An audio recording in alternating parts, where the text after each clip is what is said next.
Oh, we need to have a big talk about Planet Coaster 2. Hello again there, friends and fans, Raptor here, and welcome to our first video about the release of Planet Coaster 2. By now I've had about 60 hours in the game myself, playing primarily the career mode and also a bit of the franchise and sandbox mode, and I got a lot to share with you, so make sure that you subscribe to the channel. Hit that like button, and welcome aboard to all of you. Now, I've got a lot of things I want to share about the game, and of course some upcoming changes that developers have already confirmed that you may have not heard of, and so some people are a little upset about some things that may actually be already being worked on to be resolved. So welcome back, and good to see you all here. Let's start talking about Planet Coaster 2. First and foremost, let's jump into that career mode, which has a lot of juicy missions, and I definitely recommend for anybody getting started in the game. It's a lot of fun, and if you haven't played Planet Coaster before, or if you're new to like city builders or the building genre or park builders or whatnot, this is a great way to get started and a really good resource to copy a bunch of assets that are in the game for your own builds. The developers have done a great job with all these different chapters and all these different missions, bringing you to different locations and doing a really good job of making some breathtaking maps, and that's really nice. There's chapter intros, great voice acting, and some really funny, like, you know, kind of lighthearted scenarios that are going on and banter between characters. So that's all well and good and played in single player. As we're franchise mode, you can actually play with friends, and it allows you to kind of do cross-play where somebody can download a map on Steam, make it on PlayStation, share it with somebody else on Xbox, and it's a really good time. So franchise mode is certainly something that's a little different, as it also has, let's see if it's actually up at the moment. Yeah, cool. So it actually has some really cool stuff with it. When you make a new franchise, you can actually go to one of your previous maps and load that, or start some new ones that have some interesting twists. Over on the right side, you can read information about the biome. You can also read information about how much money you start with, and also research points, and then a little bit of a twist on how people will behave in the park. Some people are really hungry and just want to go eat food. Other people might really care about roller coasters, or you know, have like really picky feelings about different types of coasters or rides or whatever. Anyway, that's all well and good, and I like that too. And there's lots of different franchises that you can make. Up to 5 players could be a part of a franchise too, and you can have many different locations. I'm not sure how many in total yet, but yeah, you can actually share that or keep it private or public.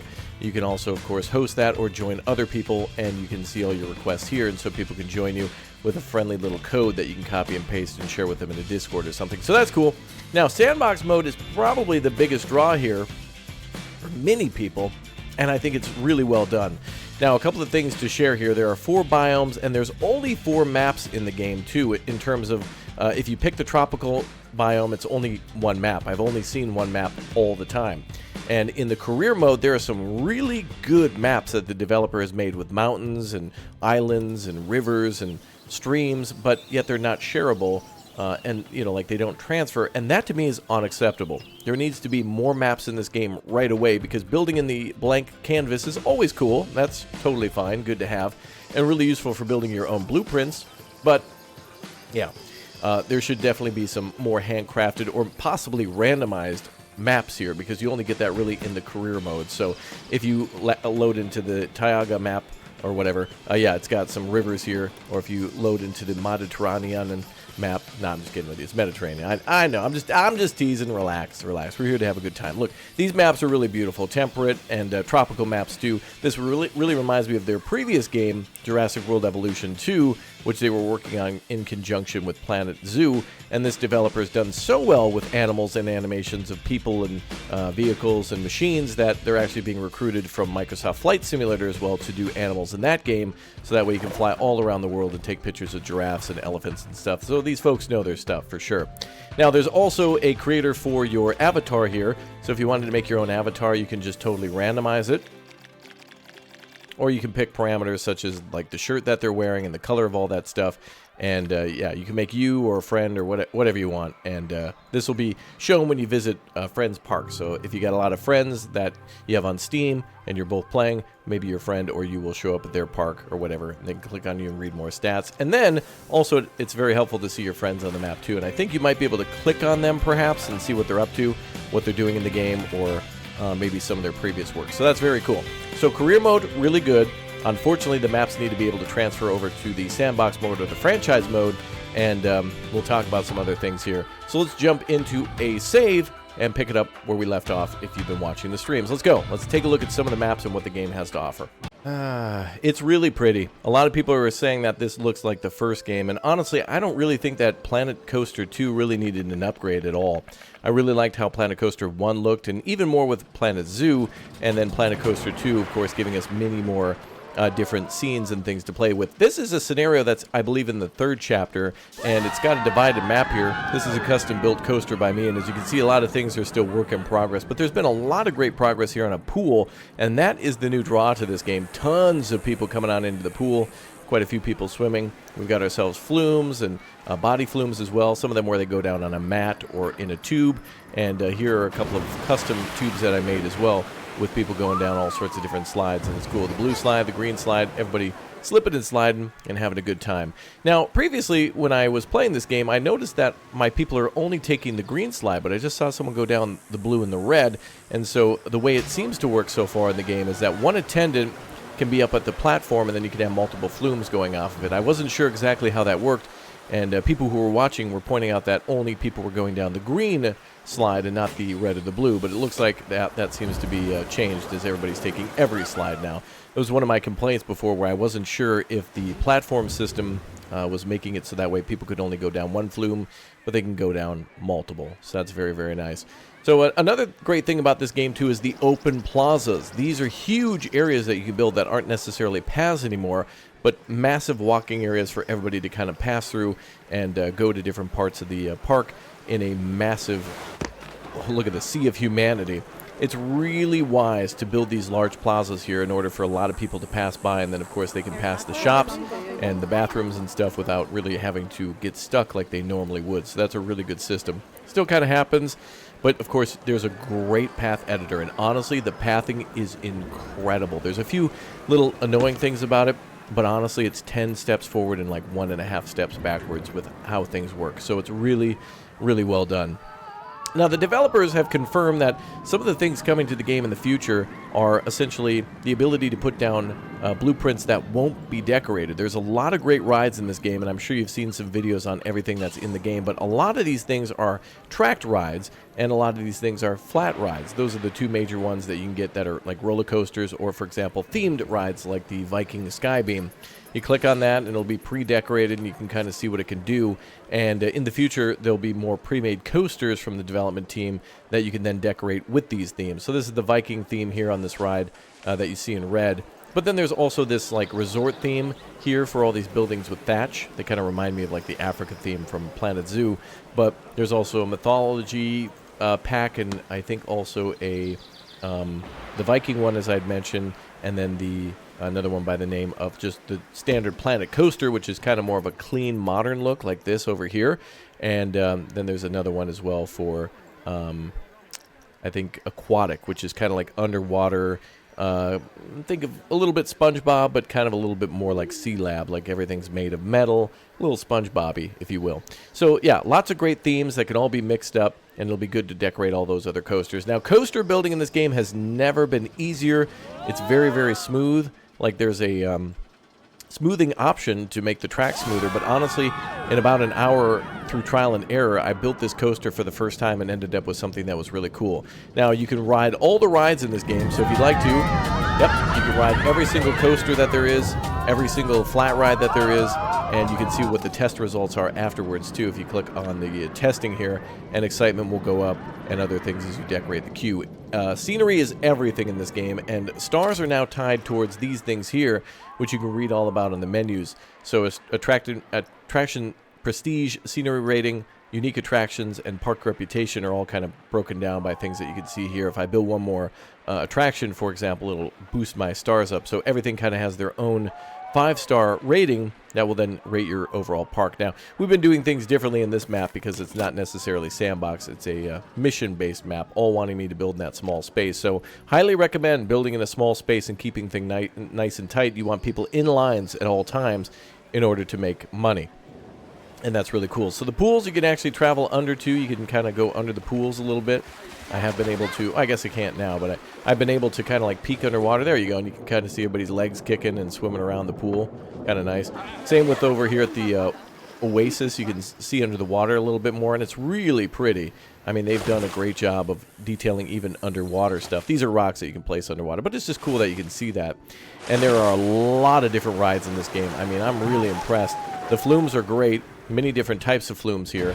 But just to go over briefly, the stamping tool to make pools for those flumes is incredible. Stamping that down kind of works like how it does with the path system. So if you hated the path system of Planet Coaster and Planet Zoo from before, I think you're going to love it this time. It removes all those restrictions and is so easy to use. I mean, let alone, that was like the most important thing for me and made me immediately want to play it when they addressed it and said, hey, we're going to have these big plaza areas, and it's very easy to click and drag these things. So good stuff.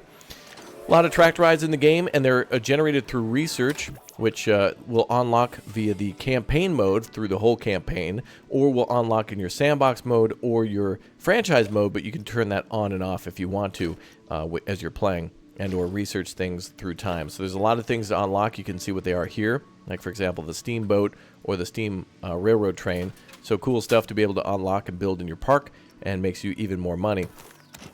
Now, to generate those points, all you got to do is plop down a little building. It kind of works like how the stuff works in the original Planet Zoo with researching animals and their diseases. What you basically have to do here, and mine got disconnected, but I'll work on it a little bit later. There's a mechanic workshop here, and you can see the mechanic is generating points. And as they generate those points, I can then spend those points. We got about 32,000 here, and we can spend those in this map, and then go back to other maps that we played in the career mode or future maps and use those things to continuously build new stuff in the parks. And that's a lot of fun to build new stuff. And not only does it have to entertain the guests, but it has to entertain you too. So there's a lot of great systems to make sure that you're constantly aware of what's going on and able to kind of make some quick changes and fixes. Decorating pools is a thing, and that's really, really cool. And I like the maps that the developers have come up with to encourage you and show you what's possible, so then you can get your own ideas. And of course, all these things are copyable and shareable in the workshop. You can just click this button here and immediately save something. I've made a bunch of little designs here that are shareable on the workshop, or you can just keep for yourself. And you know, there's ways to kind of cheese in the campaign too, which I found out, which was pretty cool. Like one of them, for example, here, this 6 excitement coaster. The game wants you to build a coaster at the start, and then later asks you to build a 6 excitement coaster. All I had to do was delete the coaster and then rebuild it. It already was at 6 excitement, and then I just won the scenario pretty easily. But it is your game. You could cheat and do it that way if you want to. I wouldn't even call it cheating. It's just what you do as a small business. You just bypass the rules and argue it out in court. That's all you got to do. 2,000 people in this park and 179,000. I cannot believe the insanity at this park of how many people are buying tickets to the park and then also, again, buying tickets to the pool. It's almost like a park within the park, so you can double down on making money if you're one who prefers the entry fee with everything free except for drinks and food, and then again hitting them when they want to go into the pool. Let's take a look at some other parks, and I'll talk to you more about the game. Let's go. Another beautiful park. This one's a real challenge. It's based on a small little like peninsula, and you get a very tiny place to build in. But look at the amount of detail I was able to put in here, and I'm not even done with this park, but very proud of jam-packing in so many different items and trees and rides and amenities and concessions for all of our people, with plenty of room for all of our path work. So very cool stuff, and a very, very beautiful looking park. By the way, just so you know, you can also walk around in first person if you'd like to. You can actually put your camera down and walk around as a guest, which is really cool. So you can look around in first person and experience what the guests do and kind of get a feel for how long it takes to walk to certain things. Over here I have a little hidden staff area with that staff path there, so no one's going to go that way. And I'm happy. It looks really good. And it was really nice to build, too, with a really cool theme. A lot of pre-made things, too, in the game. For those of you who don't really want to build anything, like, by hand, and just want to lay out your park, as in, like, not, you know, toy around with building the buildings, but put things in them, yeah, they got you covered there. So easy stuff. Let's talk a little bit more about the stuff we got to talk about, some things that folks were concerned about. Number one, at the moment, there's about a 6,000 person limit in your park, and the developers addressed that by saying after release, they're going to think about increasing that cap, because first they want to make sure that the game is stable for 6,000 for everybody at console and PC and whatnot. They want the same experience for everyone across all platforms. And that is cool, because if you are building a park in PC and a friend wants to play with you on PlayStation and they can't because it's just too big, That's going to suck for them. And for anybody else who bought the game with the promise of being able to collaborate on parks. This has quote-unquote multiplayer, but it's more like you get to play in turns, one at a time, and kind of, it's turn-based type game. And it's kind of cool for them to actually go out and express that they were going to build a game that could actually do that, and I thought that was something special. Check out this coaster here, that's good. So, anyway, no custom music in the game at the moment, but they are going to be allowing custom music in the future. Custom music will be available at the stations, and there's also speakers that you can put down, so you'll be able to play custom music through that, as well as billboards, too. You'll be able to put images of your dog or your cat or whomever in your park and be able to decorate with that, or actual real-world rides, whatever you want to. So cool stuff there. There's also loading and unloading stations coming very soon, so guests won't have to just get on at one station. You can actually have an unloading station, and then you can have the train then come around to the loading station, which might save a lot of time and give you two completely different areas to load and unload. Right here, you can see guests are coming in through here, the thinner path at the bottom, and then exiting basically from the same station down here. But allowing you to have an exit station somewhere else has a lot of real power in this game, as it can do a lot of things to speed up loading and unloading, and then also allow you to build your pathways differently. So really cool stuff there. They also address that the game will be on the Steam Deck, and that's pretty cool too.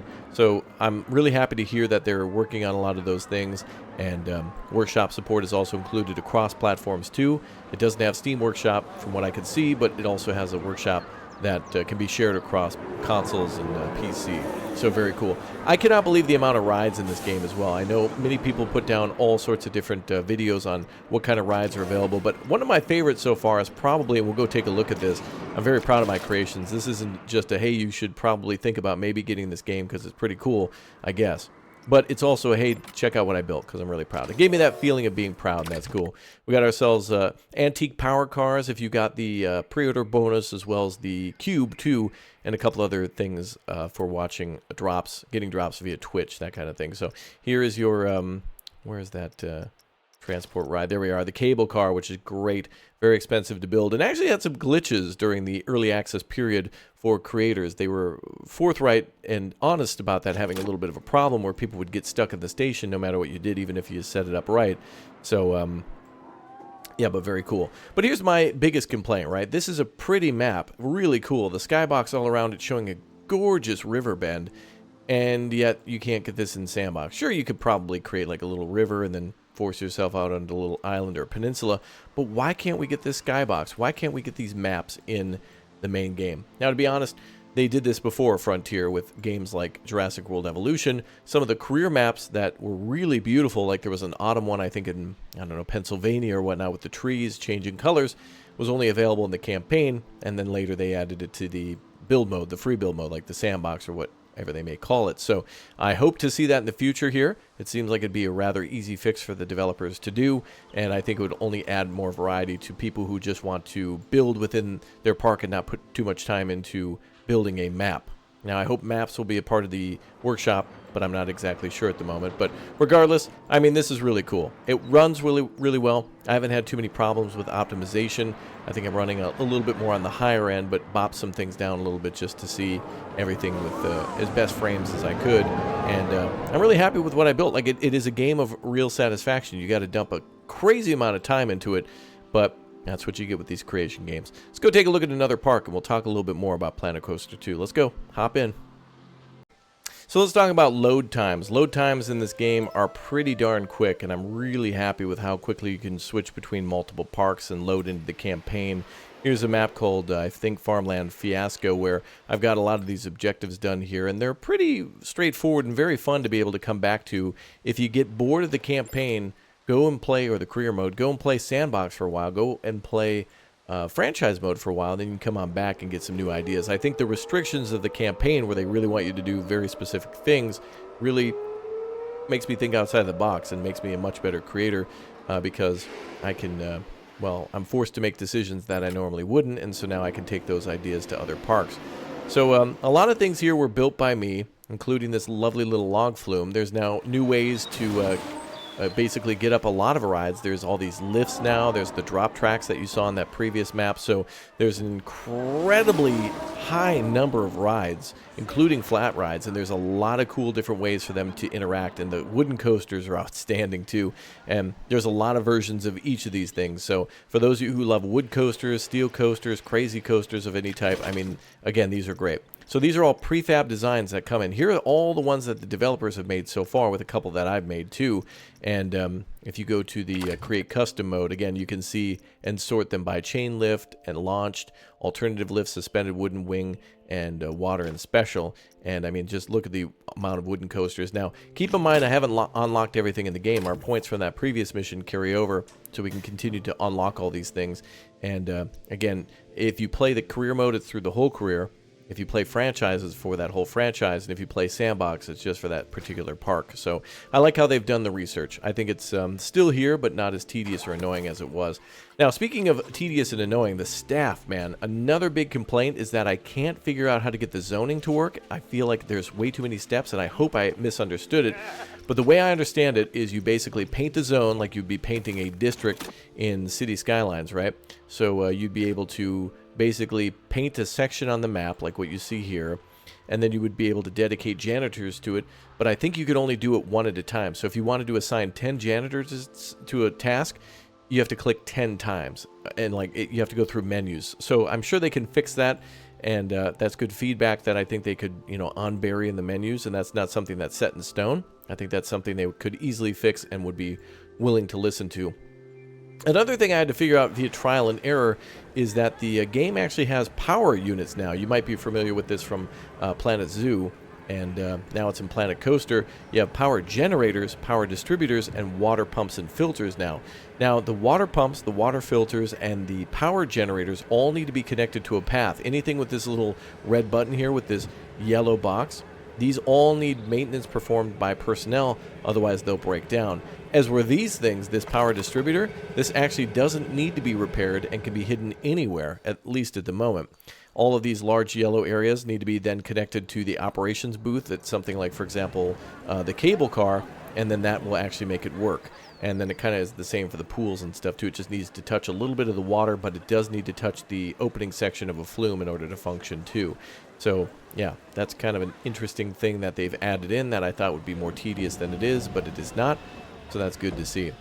Now, cable cars, this is impressive. I want to take you on one of these rides, but I don't want to make it all about me. I know you're all thinking about whether or not you should buy this, and I think, and this is an answer I don't want to give, but this is an honest thought, is that if you liked the first game, I think you're going to like this one as well. It's more of what you liked about the first game, and then a lot of new stuff on top of that.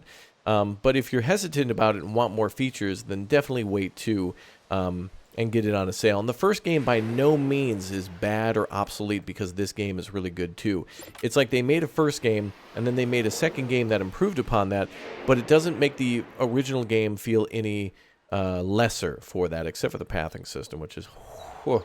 But anyway, Planet Coaster 2 has this pathing system, and man, Planet Zoo 2 better have it, otherwise that is a gargantuan L for them. But this is just such an outstanding simulator in terms of getting everybody to where they need to go.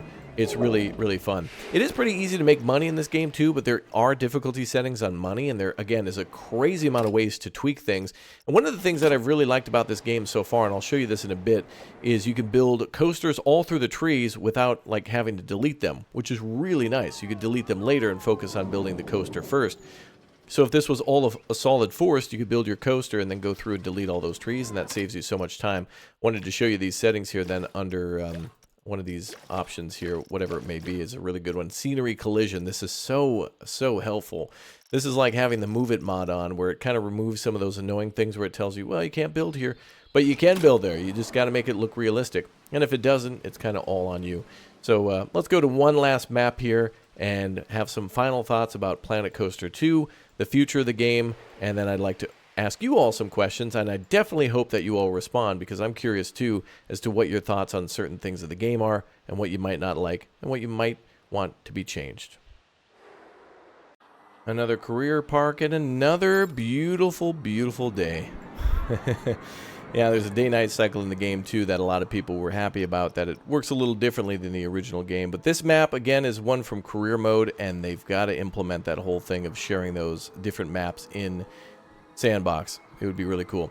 So what are my final thoughts on this game? Do I recommend it? I've had a hell of a lot of fun with this one, and I'm really glad that I was able to play so much because we've got a lot of games coming out this year. It's been a really, really good year for some really great games that I've enjoyed, and this is one that you're going to be playing for years. That obviously they're going to have tons of DLC for Frontiers like that, but also Frontier likes to add a lot of cool free stuff over the years too, and Planet Coaster 1 was lacking a lot of stuff when it came out, and they were added later, according to what some of you told me. Apparently security wasn't really fully fleshed out at the beginning of the launch of that one, and I can remember the water not really being an existing thing in the first game until a little bit later, like at launch. There were some people who had beta access or whatever, and I wasn't sure what that game would be, but it turned out great. And I think this game is just as good as the original, and it's really cool to see them baking in improvements that can be used everywhere, not just pools and parks feeling separate, and also pools not being the main attraction, it just being something else that they've added that seems to be its own thing within the thing, but also integrated. I don't know. It's hard to explain. But anyway, I think this game is really good, but I'd like to know what you all think about the game and what you've seen so far. And, of course, there are some little weird glitches and things like that, like people wanting to leave the park. And they're in line for the monorail, and they keep, alert keeps coming up that I'm doing something wrong, but all they need to do is take the monorail to the other side, and the scenario wants you to build that kind of thing. So, but if you get the game, let me know what you think about it down below in the comment section. Are you going to stick with Planet Coaster 1? What are some things that you really like about Planet Coaster 2 over 1 or 1 over 2? And just let me know your general thoughts on gaming in general. We have some outstanding simulators coming. I think this also qualifies as a simulator, more of a tycoon game, but the fact that it does take into account real things like G-force and speed, just like the original did, and expands upon that, makes it smoother and easier to play, is a good thing for me. So, yeah. I'm happy, man. It's a good game, and I think a lot of people will think the same too. But if they don't, I really want to see a lot of their constructive criticism on Steam and see what other things the developers can do. But I luckily think that we're not passing into a City Skylines 2 scenario. What is this? Look at this. That support beam, though. You can actually turn off support beams, too, in certain areas. It helps. All right, cool. Man, oh man, what a day. Park to go out on. Thank you again, everyone, for tuning into the channel and supporting for so long. Those of you who've subbed for a long time and who are members, and thanks again for tuning into so many live streams. It's been a long road of playing this game, and I'm excited to play more future updates, DLCs, and give my thoughts and opinions on more from this game and many more in the future. Thanks again for subscribing, hanging out, being awesome, becoming members, and just having a good time. So y'all take care. Thank you very much for all your support, and I'll see you all next time for more Planet Coaster 2. Goodbye.